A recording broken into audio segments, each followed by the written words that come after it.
Hello beautiful farmers, I want to share with you guys an update about brooding these new chicks that I got in this December. So I want to share some of my experiences with you guys because brooding chicks can be something that requires experience for you not to be having mortalities. So these guys were 104 when I brought them in. The man from the hatchery gifted me extra two because I was telling him about how well the guys were doing and how feedbacks from my YouTube channel, and so he was encouraged by that, and I also referred them to other farmers too as well. So maybe out of that referral he gave me an extra two. So these guys have been doing amazingly well, no mortality. If you watch on the previous video that I did, I talked about how when these guys arrived they were looking dull and tired. Like, I was almost a bit worried because when brothers arrive, brothers are going to do very well. They start being active and lived up, So I was not experiencing the same from these guys. But one thing I knew, that these guys were heavy, their weight was cool.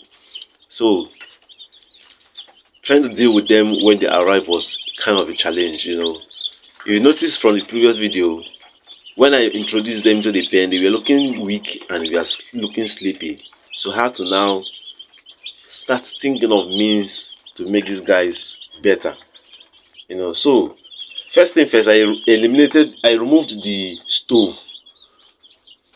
I brought them in, try moving most of them to the water to take in water because the water contains glucose. So after doing that, I reintroduced the heat source. I just kept it outside. I kept it outside somewhere around there. So then secondly, I noticed that the space that I gave them was a bit small. If you look, let me take this up a little bit. So initially I barricade from this point like this. So the space was a bit small for them. So later that night, I had to now open up this space like this so that they can have more space to move around. So after a while, they started moving because I had to now come back again like 8 hours later to realize that their crops were empty. You know what they say, crops is this thing where they feed. Crops is this sack where the feed goes into. So I realized that the crops were empty, which is not normal. After 8 hours of birds' arrival, these crops are supposed to be filled. Birds are supposed to be eating. So I noticed that they were not eating. They were just looking dull, tired.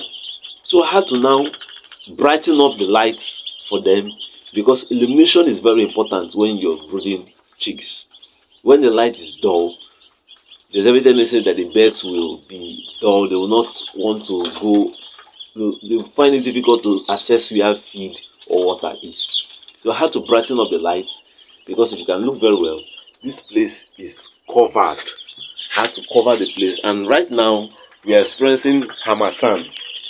So that morning, early morning hours, let's say it's still midnight, was a bit cold.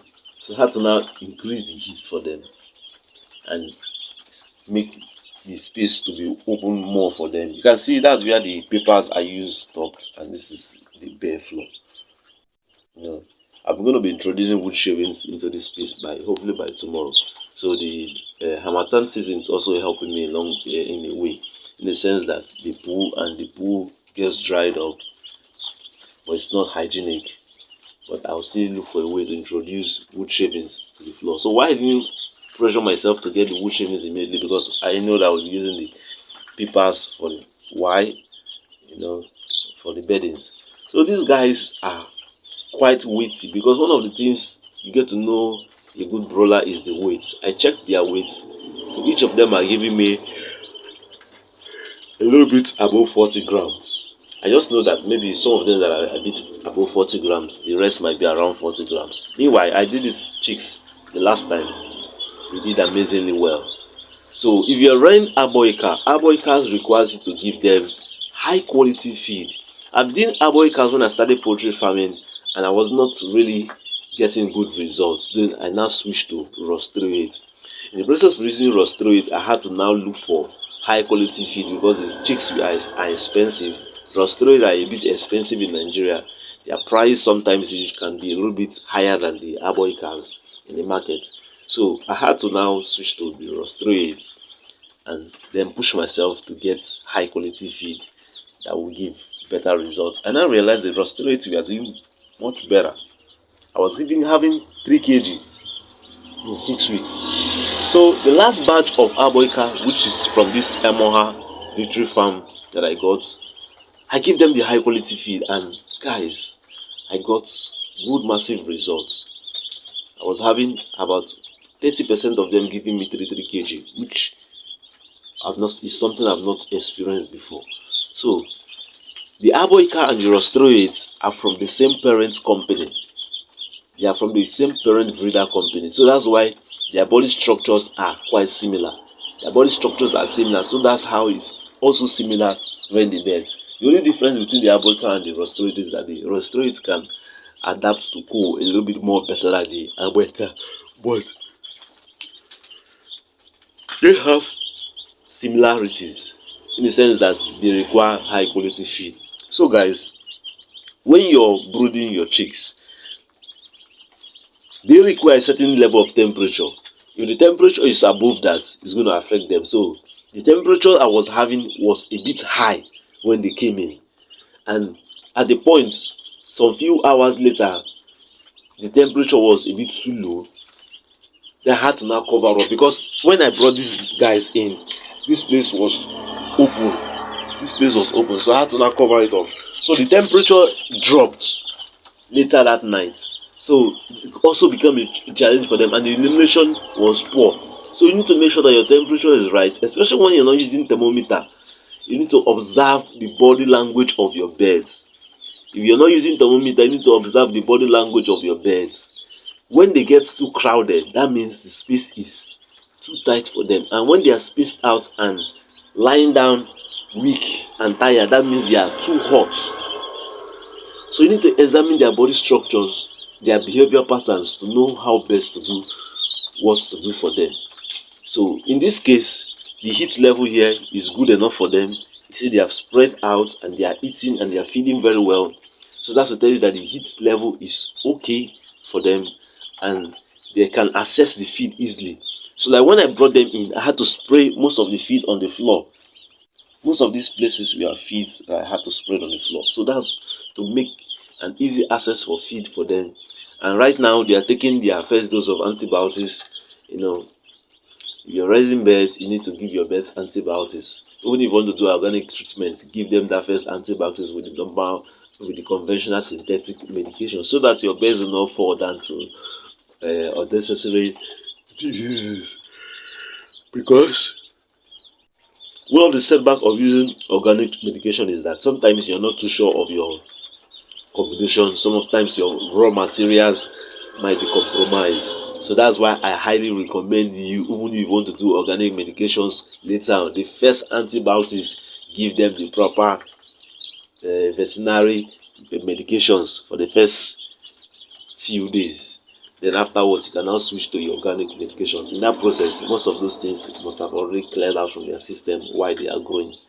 So guys, these guys are doing amazingly well. There has not been any mortality. That's one of the things I love about these birds, although they are quite few. But despite that, I had to follow up some routines and things that make them to come out properly. So guys, please like my video, share it to your friends, and also recommend them to other people, and also watch my other videos so that you get to learn and pick some of the knowledge I've dropped while filming them and raising my different vlogs. I did a series on how to rear Rostroi, Abor Acre, and even the Nola chicks. I wanted to even buy the Nola chicks, but I just had to like chill. But maybe I'll still get them, because getting Nola chicks is good for business, especially when you're doing after brooding sales. So even if you're a broiler farmer, you don't have space to keep Nola when they get big, but you can just still do those Nolas and sell them as after brooding chicks. It's a way of getting some turnover in business. So the turnover might be a bit low, but then it's something. Imagine if you sell a carton of Nola after brooding chicks and you get profit that is enough to get you a bag of feed or even two, is something. Because when you're running business, cash flow is very important. Having a regular source of cash flow helps a long way. So guys, I'll see you guys on the next video when I will be sharing updates how to rear broiler chicks to come out really nice, because we're in a season where the heat might be another challenge. So I'll be sharing with you guys regular updates on how to mitigate the heat and the weather, because sometimes the temperatures has a way of influencing us when we are rearing birds. You know, in this part of the world we are rearing chicks on the open space. Open space in the sense that we don't have a controlled temperature like what is obtainable in the Western world, where they rear their chicks in a place whereby they use ACs and heaters and all those stuff. So in this part of the world, we rear them in the open space. We only do controlled temperature when we are doing our brooding. So guys, thanks for watching this far, and I'll see you guys on the next video when I'll share with you more updates. Bye bye.